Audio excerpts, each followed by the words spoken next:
Hey everybody, it's Milo here, and I cubed with my friends yesterday. I was able to bring my camera and record my draft and record one of my matches against EB. So I'm bringing that footage to you now. It's not the greatest footage, it's not Cube Championships.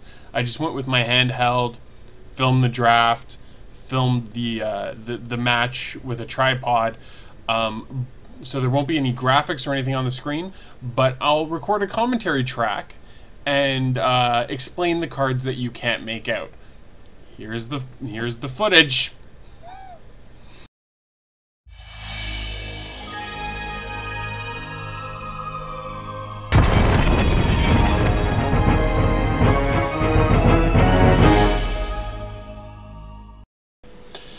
Hello everybody, it's Milo here, and I'm going to do a commentary track on my draft. So, as you can see, it's a very black heavy pack.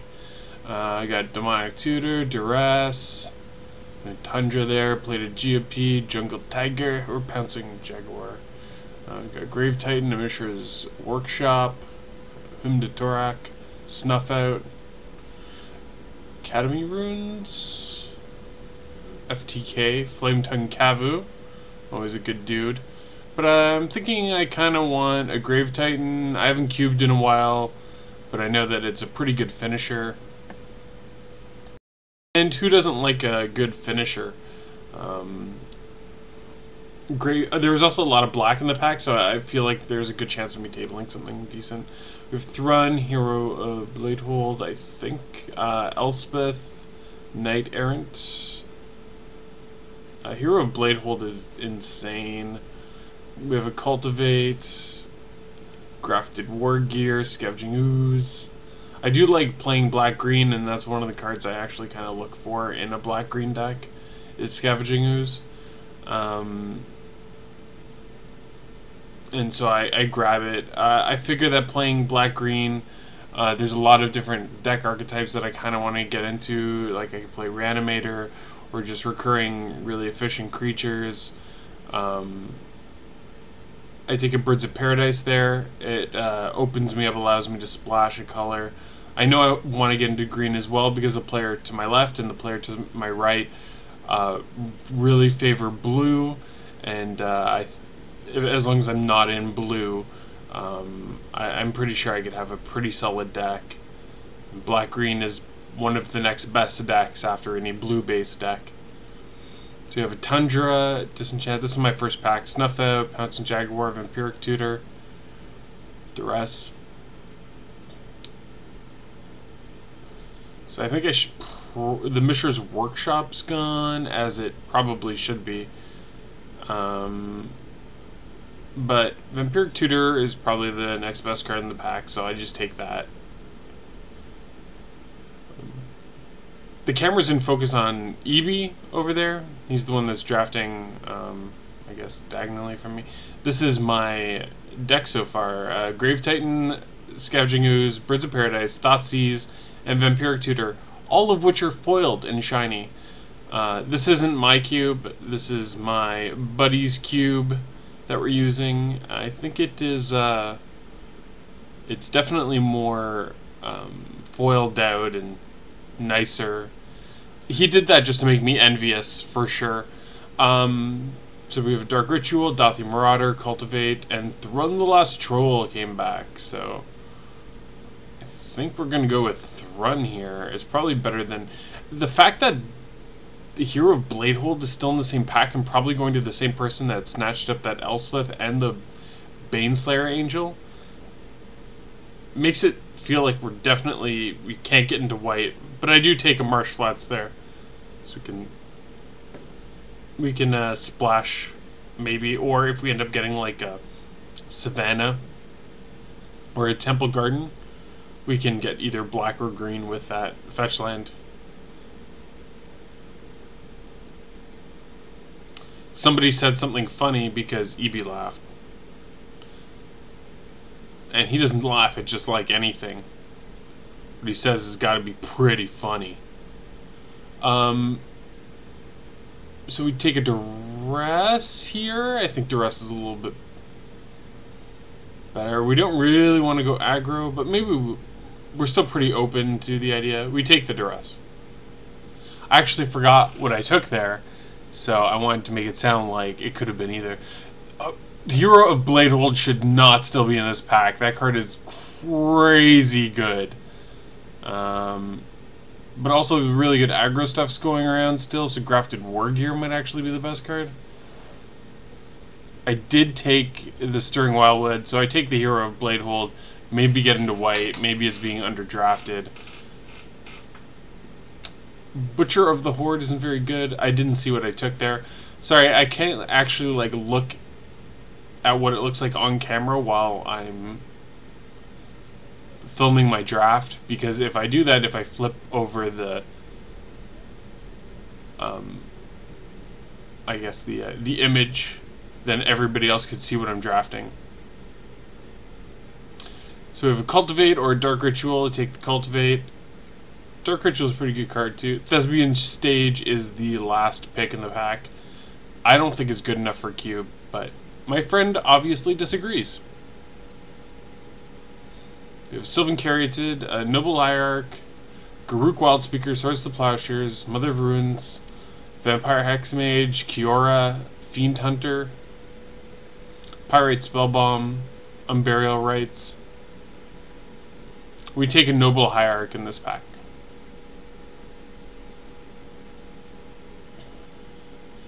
Next pack we have Goyf, a Quarter Paladin. I kind of forget that I'm filming this, apparently. Okay, here we go. Raphelos or Innocent Blood. Innocent Blood is probably the best. I would say it's probably the best removal spell. The best black removal spell. I think Swords to Plowshares and Path to Exile might be better. Obstinate Baloth, we got a Maze of Ith there, and an Abrupt Decay as Sensei's Divining Top. I take the Abrupt Decay, even though I could probably table it, it's unlikely anybody else is in black-green. It's just really the removal spell I've been looking for so far.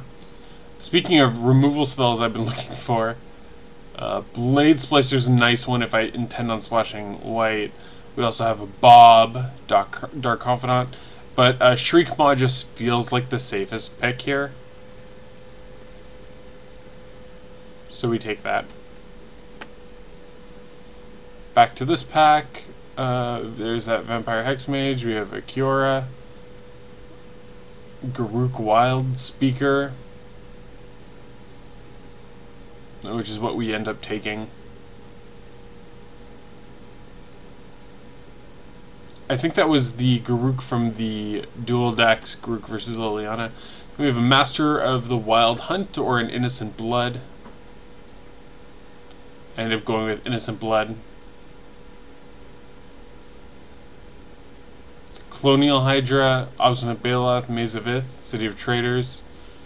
We're going to go with Obstinate Baloth. Hopefully whoever took that, him to Turok, grabs that from me. What else do we get here? Raphelos. We took the Raphelos the first pack, the second pack over Innocent Blood. Dark Confidant, Fire Blast, Lightning Strike, Stormkirk Noble. We take a Dark Confidant. Probably not going to play it. We have a Grave Titan, some 4-drops. Probably don't want to play Dark Confidant in that deck. Unburial Rites. It's the only reanimate spell that we have, and we do have a way to splash white with the Marsh Flats and the Stirring Wildwood, or whatever it's called. There's the Master of the Wild Hunt came back to us. We might be the only player playing green.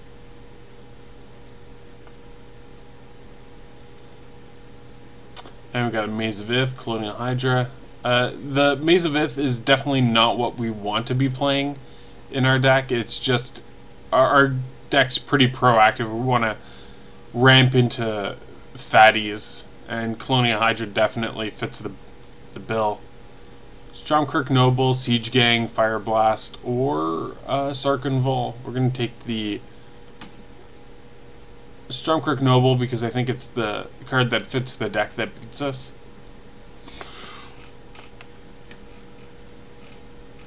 So we can go aggro and draft Dryad Militant, or we can draft a sideboard card in Nantuko Vigilante against the artifact deck, if there is an artifact deck, or against any pesky artifact or enchantments.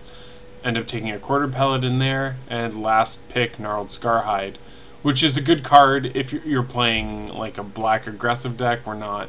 If we're playing a deck that wants that Dark Confidant, we're probably also playing Gnarled Scarhide. Our picks here are Sword of Feast and Famine and nothing else. There's also a Pernicious Deed, a Garruk Relentless, and a Bone Shredder in the pack. We take the Sword. Seems like an easy pick. I almost wish that was our first pack, because if we took the Sword in that pack and then we got past the Elspeth, we would take the Elspeth, and then we would have been past a Baneslayer and taken the Baneslayer.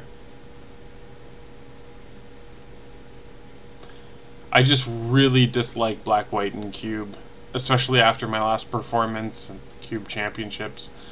We have Vindicate, Lifebane Zombie, a Channel, Thragtusk, or Lotus Cobra. I think we're going to go with the Thragtusk over the Lotus Cobra. We only have one fetch land. No real ways to abuse the mana from the Lotus Cobra. And with the Channel, we have nothing to cast with Channel. Like, we can channel into, I guess, Grave Titan, but that would have to be turn 4 anyway. For Eureka, Fleshback Marauder, Eternal Witness, Diregraph Ghoul. We are probably going to slam that Eternal Witness. We have no card advantage as is, so anything like Eternal Witness will definitely be of use to us. And there's that card advantage spell I want in Night's Whisper. Night's Whisper, Skinrender. I think that Night's Whisper Tolarian Academy for the right player is the card that they've been waiting for. Night's Whisper looks terrible, but it's generally a better Sign in Blood, and it's good enough. Like, it's a card that we keep wanting to take out, but there's nothing that can quite replace it yet in black. I take the Skinrender, and then I end up taking a Bone Shredder too. My deck is just chock full of removal, which is another reason why I don't want to take the Pernicious Deed, because I have so much of it already. And Pernicious Deed is, in a weird way, kind of a control card. So the only decks that I'd want to use to Pernicious Deed against is the aggro deck, but somebody last picked me Gnarled Scarhide, and I got like 4th last pick Stormkirk Noble, so it seems unlikely that anyone's playing an aggressive deck. Or tokens, and that also seems pretty unlikely. We saw nothing for tokens. I grab a Channel here just in case somebody first picked an Eldrazi and they're getting cheeky with being able to table. Take a Fleshbag Marauder there.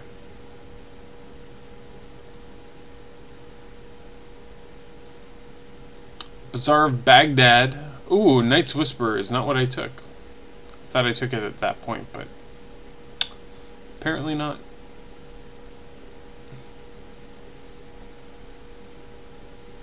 EB looks pretty stoked about his deck, but he drafted some sweet bombs. He's enjoying himself in A&W Root Beer, as you can see.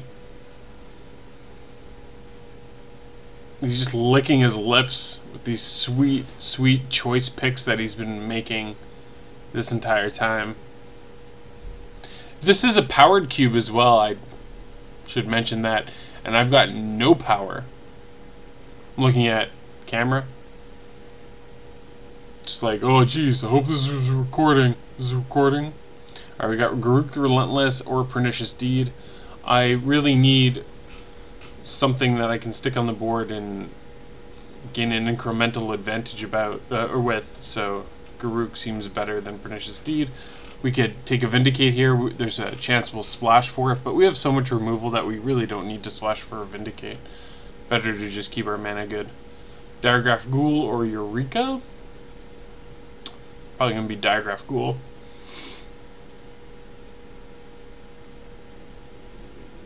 Two for 1 is generally pretty good. We have a Carnophage. We can get into aggro, or I guess we got the Delve guy. Tombstalker, who's a 5/5 flyer for 5 and 2 black with Delve. Or is it 6 and 2 black?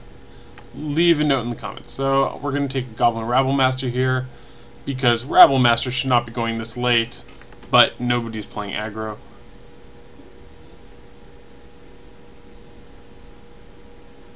And we have Grenzo, which I can't play,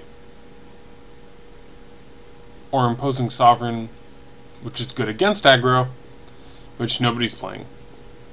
Alright, we're into the match. So I got lucky. I got to go first. I played a Swamp. EB follows it up with Island, Mox Pearl, must be nice, and Looter Il Core. Looter Il Core, some people say, is one of the strongest blue creatures in the cube. Like, obviously not as strong as, like, True Name Nemesis, but it's so devastating, especially at turn 1. I have a Vampiric Tutor in my hand, but I don't choose to use it because I have an Abrupt Decay in hand for the Looter Il Core. I could have chose the Mox Pearl, but the card selection that they would be able to, that EB would be able to get out of that Looter is just too good. He played a Kira, the Great Glass Spinner. It's a 2/2 flyer. Every time a creature of yours is targeted, counter that spell. If it's the first spell spell or ability, if it's the first thing targeting it that turn. I played Fleshbag Marauder. Each player sacks a creature. Then he played Baleful Strix, and I'm on my turn casting Night's Whisper.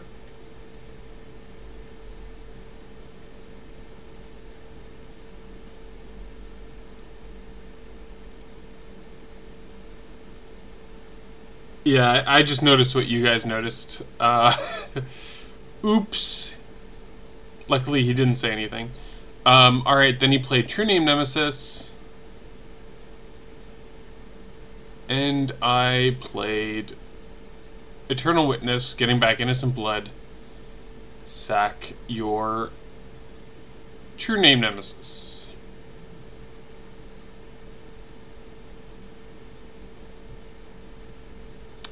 He plays a Swamp.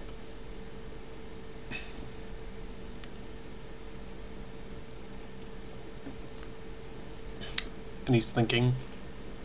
I drink some beer. Clearly, I wasn't thinking straight there. He cashes in his graveyard for a Treasure Cruise. So yeah, clearly not thinking straight there. Tapping 2 forests for Night's Whisper. I mean, it is slightly better than Sign in Blood, but it's not that much better. Oh well. Alright, so I am playing Scavenging Ooze, exiling his True Name Nemesis, putting a counter on it, and gaining 1 life.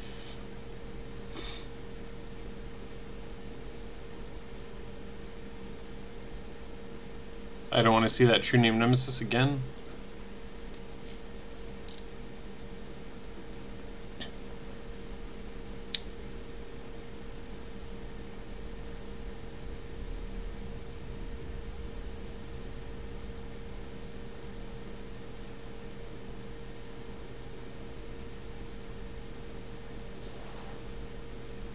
It's his turn. He's counting his mana for something. Could be anything. I'm still reeling from that Night's Whisper. That was so crazy. I totally didn't see that when I played. He plays a Metalworker and a Chainer's Edict, targeting me. Metalworker is a 1/2 for 3. That sucks, I know. But what you can do is tap it and reveal artifacts from your hand, adding 2 colorless mana to your mana pool for every artifact you reveal this way. Can generate a lot of mana, that Metalworker.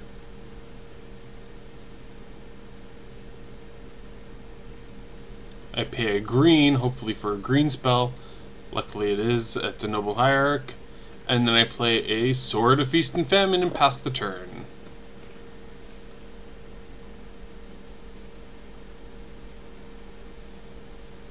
EB untaps, draws a card. Sword of Feast and Famine, in case you don't know, is an artifact, 3 mana, pay 2 to equip a creature. Gives a creature protection from black, protection from green, +2/+2, and if it deals damage to a player, that player discards a card and untaps, or that player discards a card and you untap all your lands. EB played Phyrexian Metamorph. Phyrexian Metamorph can clone an artifact or a creature. He clones Sword of Feast and Famine. Equips his Metalworker, can't block with my Noble Hierarch because it is in fact green. I discard Bone Shredder, which is terrible in this matchup. EB untaps his lands.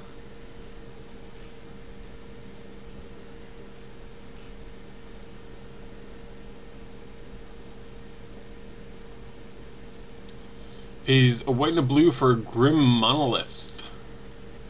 Taps the Grim Monolith, 3 swamps and an island. Flashes back Chainer's Edict.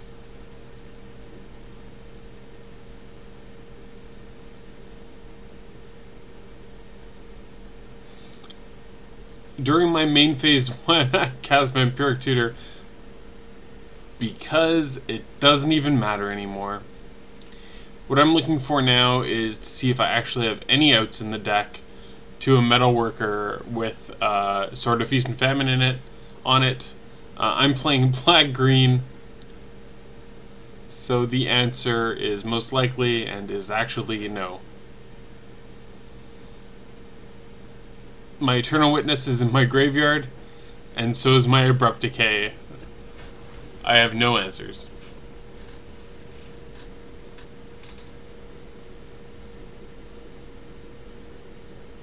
I choose something, pass the turn back to Eevee.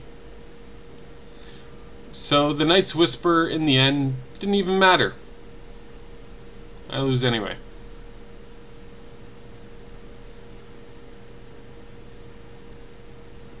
Unless I get that Living Death that I didn't tell anybody about. Play that Living Death, that'd be sweet.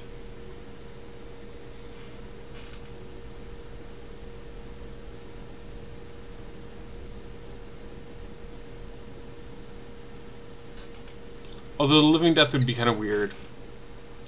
Because I'd bring in Fleshbag Marauder, Bone Shredder, an Eternal Witness. Having to target my Eternal Witness with the Bone Shredder.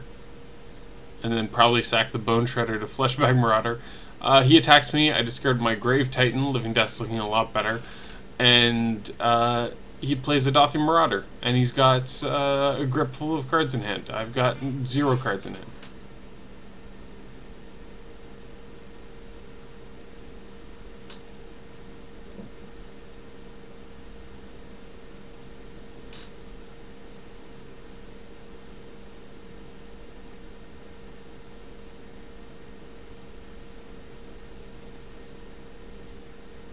So I look at the card that I got off Vampiric Tutor. I gotta make some tough decisions. Like, scoop them up. Alright, we're going into game 2. Hopefully less cheats than in game 1. I'm going first. I play turn 1 Noble Hierarch. Sounds like cheats, but that's legit. No cheats. EB plays Swamp. I go, haha, you sucker. No turn 1 Looter Core, huh?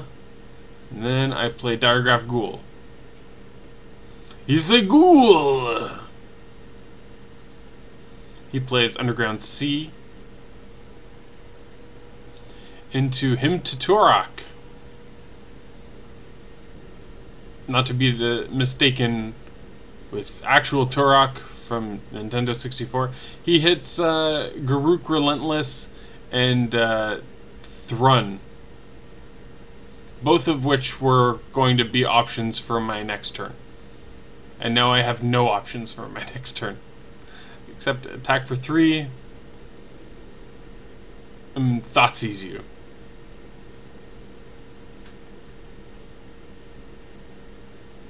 I have one card in hand, and I believe it's a land. He shows me Chainer's Edict, Far and Away, Force of Will, Academy... No, Volrath Stronghold Island, and Treasure Cruise, I think.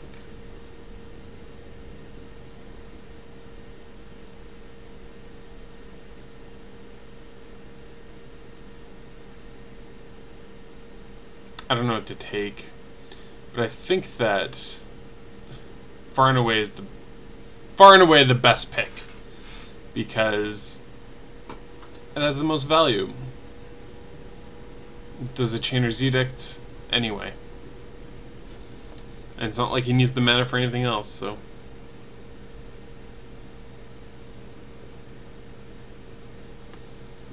I definitely had to get rid of one of his removal spells.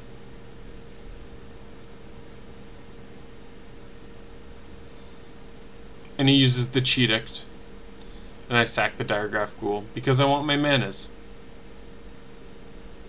Attack for 1.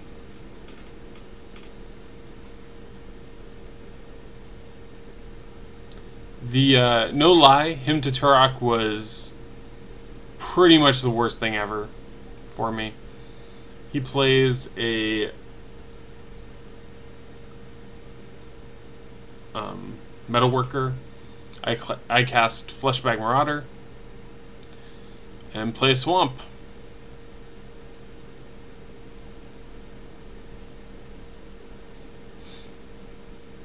He's got an island. Passes the turn. Allows me to keep pressing in for 1. That Noble Hierarch's got to go all the way because I got nothing. I play this Colonial Hydra right into his Force of Will, as is tradition of me just playing terribly. But he's going to use it anyway. I could have forced him to just sit on it, because he's got to do something about this crazy Noble Hierarch beatdown that's pretty much unstoppable.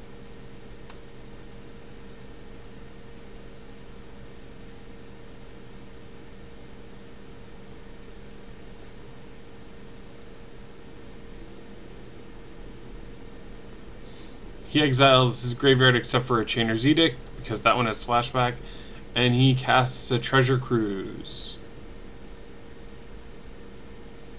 Treasure Cruise is so good in Cube. Anybody who's on the fence about it in Cube, you better just get off the fence, because Treasure Cruise is like incredibly strong. He plays a Grim Monolith. I have Vampiric Tutor.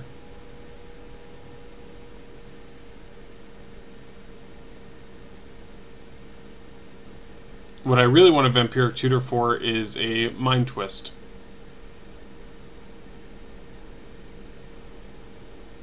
Because his hand is so full, and I gotta find some sort of action here.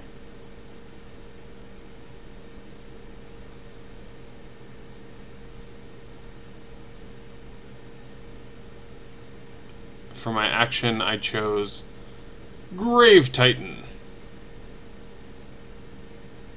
which is a kind of a silly card to play against somebody who has a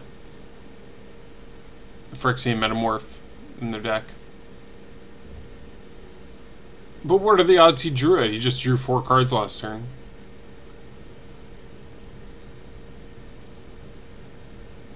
I don't know. I don't know what else I could have grabbed there that would have been better than the best card in my deck. Maybe a sort of Feast and Famine? Nah, it doesn't seem great. He casts Phyrexian Metamorph, cloning my Grave Titan. So he gets 2 zombies too. As you can see, we're using Scathe zombies as our zombie tokens. They're all from beta. It's a pretty nice cube. This is a pretty nice cube indeed.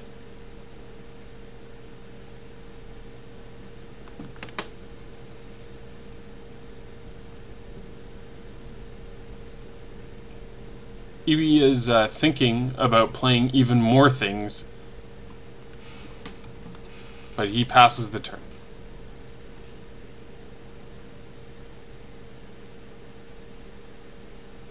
I'll move to attack step, and he casts Hero's Downfall on my Grave Titan.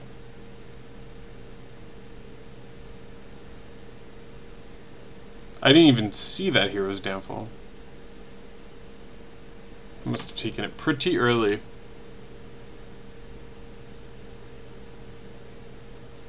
It's a solid removal spell. So now he is the one with the Grave Titan. And only he. He goes in with a zombie and the Grave Titan.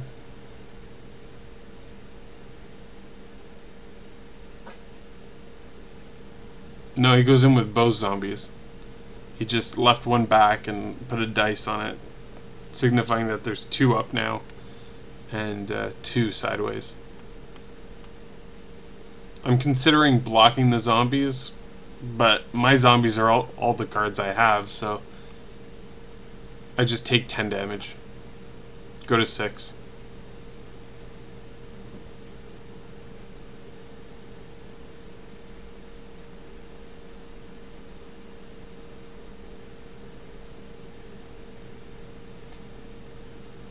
I think that what EB is doing right now is counting, but the way he was holding his hand and his finger there, it really looked like he was scolding me. And then EB casts Mesmeric Fiend. I show him that the only card in my hand is a forest. Sad state of affairs for your Khans of Tarkir champion.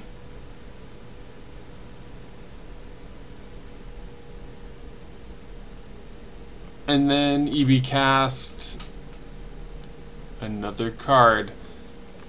I can't tell what it is. I believe it is a Mere Enforcer. It's not actually a Mere Enforcer. I think it's possibly a Pithing Needle, calling Sword of Feast and Famine. I play a forest.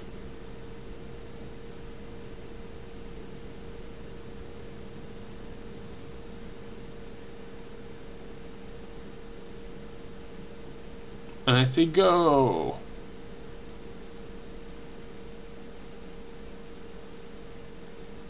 Or no, I don't say go.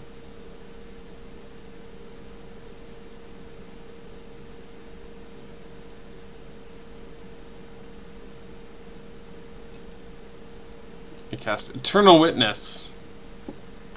I have a lot of different options here in the yard.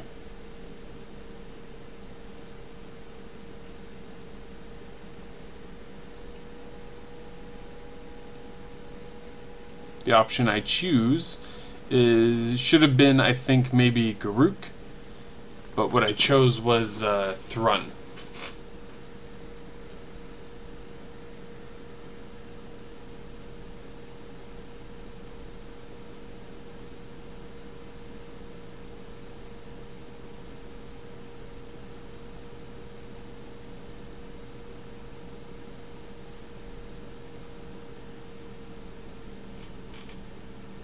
I'm even holding the Garruk.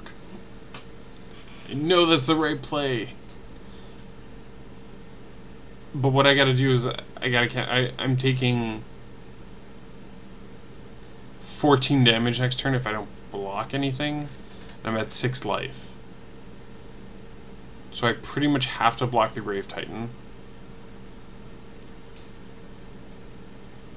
And at least 2 of the other guys. If I just chump the Grave Titan, then I'm facing even more creatures the following turn, or like the turn after.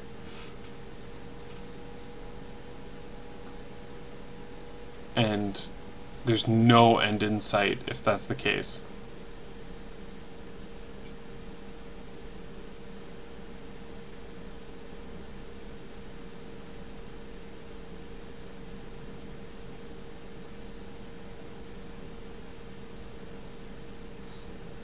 If he's thinking about his best move as well.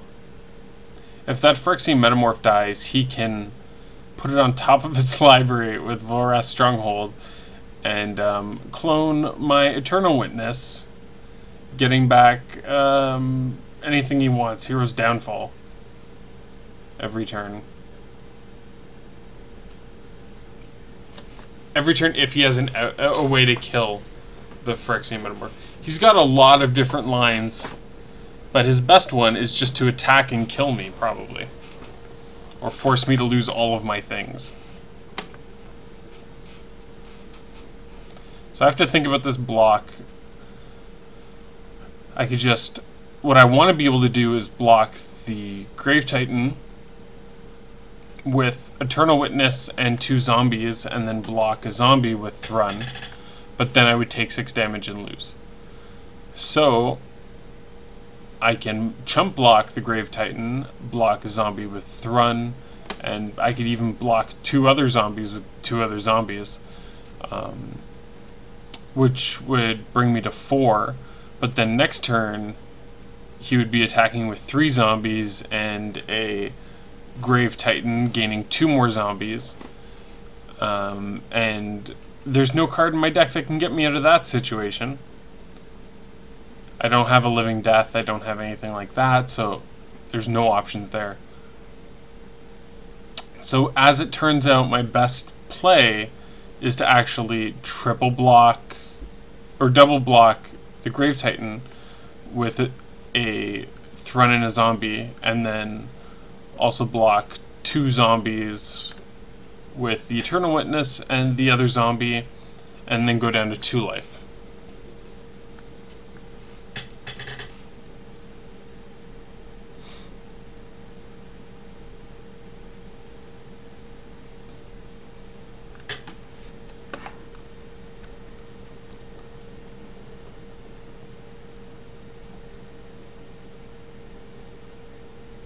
So now he has 3 zombies.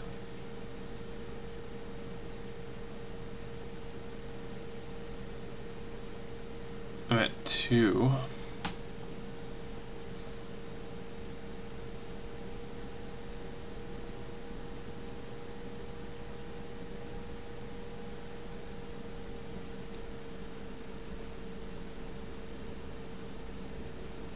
I'm talking about all the different cards I could top deck here to turn this game over in my favor.